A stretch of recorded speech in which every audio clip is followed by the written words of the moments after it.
నా పేరు పేరుపోగు వెంకటేశ్వరరావు మాదిగ, ఏపీ ఎంఆర్పిఎస్ రాష్ట్ర అధ్యక్షుడు. ఈరోజు ఈ తెనాలి ఐతానగరం నడిబొడ్డు మీద ఏపీ ఎంఆర్పిఎస్తో పాటు దళిత సంఘాలు మొత్తం కూడా, ప్రజా సంఘాలు మొత్తం కూడా అందరూ నాయకులు వచ్చి ఈ రోజున ముక్తకంఠంగా నిన్న దళిత యువకుల మీద జరిగినటువంటి దాడి, అమానుషమైనటువంటి దాడి, పోలీసులు చట్టం వాళ్ళ చేతిలో ఉంది కదా అని చట్టాన్ని వాళ్ళ చుట్టంగా మార్చుకొని వాళ్ళ ఇష్టానురాజ్యంగా దళిత యువకుల్ని నడి రోడ్డు మీద లెక్కబెట్టి మరి 10 అంకెలు లెక్కబెట్టి ఒక్కొక్కళ్ళని కొట్టడం ఏదైతే ఉందో, దళితులంటే ఈ పాలకులకి, ఈ పోలీసులకి ఇంత చులకనగా ఉంది అని అంటే, ఈ రాష్ట్రంలో ఏ రాజకీయ పార్టీ అధికారంలోకి రావాలన్నా, ఏ రాజకీయ పార్టీని ఓడించాలన్నా మాదిగలు ఈ రాష్ట్రంలో 1 కోటి మంది ఉన్నారు. ఓట్లప్పుడు మా అవసరం ఉంది. మా దళితులంటే ఇప్పుడు మీరు చులకనగా చూస్తారా? ఇంతకుముందు జగన్ ప్రభుత్వ హయాంలో మరి ఎక్కడ డాక్టర్ సుధాకర్ దగ్గర నుంచి, నర్సీపట్నం దగ్గర నుంచి మొదలుకొని మరి సుబ్రహ్మణ్యం వరకు దళితుల మీద దాడులు జరిగితే జగన్మోహన్ రెడ్డి ప్రభుత్వాన్ని ఓడించేంత వరకు కూడాను మాదిగలు అందరం కలిసి ఐక్యంగా పోరాటం చేసి తెలుగుదేశం ఎన్డీఏ కూటమిని గెలిపిస్తే అధికారంలోకి వచ్చిన సంవత్సరంలోపే ఈ రోజున పిఠాపురంలో జరుగుతుంది, రాజంపేటలో జరుగుతుంది. ఇక్కడ తెనాలిలో యువకుల మీద అంటే రౌడీ షీటర్లు ఎంతమంది లేరు? అగ్ర కులాలకు ఒక న్యాయం, మాకు ఒక న్యాయమా?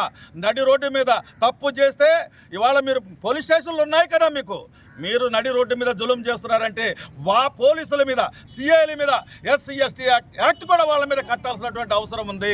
వాళ్ళని అరెస్ట్ చేయటమే కాదు, డిస్మిస్ చేయాల్సినటువంటి అవసరం ఉంది. ఈ రాష్ట్రంలో మాదిగలంటే అంత చులకనైపోయిందా? చంద్రబాబు నాయుడు గారు, పవన్ కళ్యాణ్ గారు, లోకేష్ గారు, మీరందరూ కూడా తక్షణమే స్పందించాలి. లేదంటే ఇది రాష్ట్ర వ్యాప్త ఆందోళనగా మేము ఖచ్చితంగా తీసుకుపోతాం. ఇవాళ మానవ హక్కుల ఉల్లంఘన ఇది. ఇవాళ దళితులంటే ఒక చులకన అనేది ఈ రాష్ట్రంలో అందరిలో ఒక ఆత్మగౌరవ సమస్యగా ముందుకు వచ్చింది. ఇవాళ అన్ని కుల సంఘాలు కూడా కదిలి బయలుదేరుతా ఉన్నాయి. ఈ పరిస్థితి పెద్ద ఎత్తున మేము చెలోకి పిలుపునిచ్చే లోపే మరి చంద్రబాబు నాయుడు ముఖ్యమంత్రి ఈ రోజున మా ఓట్లు తీసుకున్నాడు. ఇవాళ ఎన్డీఏ గవర్నమెంట్ అధికారంలోకి వచ్చిందంటే కేవలం మేమందరం బలంగా నిలబడబట్టే.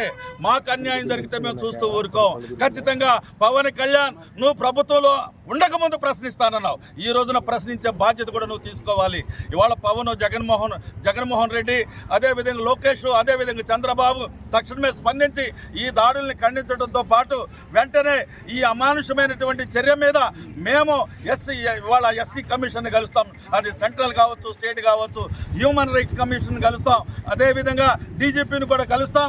మాకు జరిగినటువంటి అన్యాయం మీద అన్ని కుల సంఘాలు కలిసి కూడా మేము ఐకమత్యంగా వాళ్ళకి న్యాయం జరిగే వరకు కూడా మేము పోరాటం చేస్తాం. ఈలోపే ప్రభుత్వాలు స్పందించి తక్షణమే మరి మా బాధితులకి న్యాయం చేయాలి. వాళ్ళ మీద పెట్టిన కేసులు కూడా, అంటే ఇప్పటివరకు వాళ్ళు నీ దగ్గర రౌడీ షీటర్స్ కాదు, కేవలం పోలీసులు నిన్ను అరెస్ట్ చేసి కొట్టిన తర్వాత ఎక్కడ ఆందోళనలు మొదలవుతాయని తెలిసి ఈ రోజున వాళ్ళ మీద రౌడీ షీటర్ వాళ్ళ మీద ఓపెన్ చేస్తున్నారు. వాళ్ళ తల్లిదండ్రుల దగ్గరికి వెళ్ళి మేము సంప్రదించి తెలుసుకొని మాట్లాడాం. కాబట్టి అమాయకమైనటువంటి దళితుల్ని గంజాయి కేసులో ఇరికించాలని, రౌడీ షీటర్లుగా పెట్టాలని, దళితులంటే వీళ్ళ వెనకాల ఎవరు లేరనుకునే ఒక భ్రమల్లో ఉన్నటువంటి ఈ పరిస్థితుల్లో పోలీసు జులుం నశించాలి. పోలీసుల మీద తక్షణం ప్రభుత్వం స్పందించి చర్యలు తీసుకోవాలి, వాళ్ళని డిస్మిస్ చేయాలి. అదేవిధంగా ప్రభుత్వం వెంటనే స్పందించి ముఖ్యమంత్రి మా బాధితులకు న్యాయం చేయాలని మేము డిమాండ్ చేస్తూ ఉన్నాం.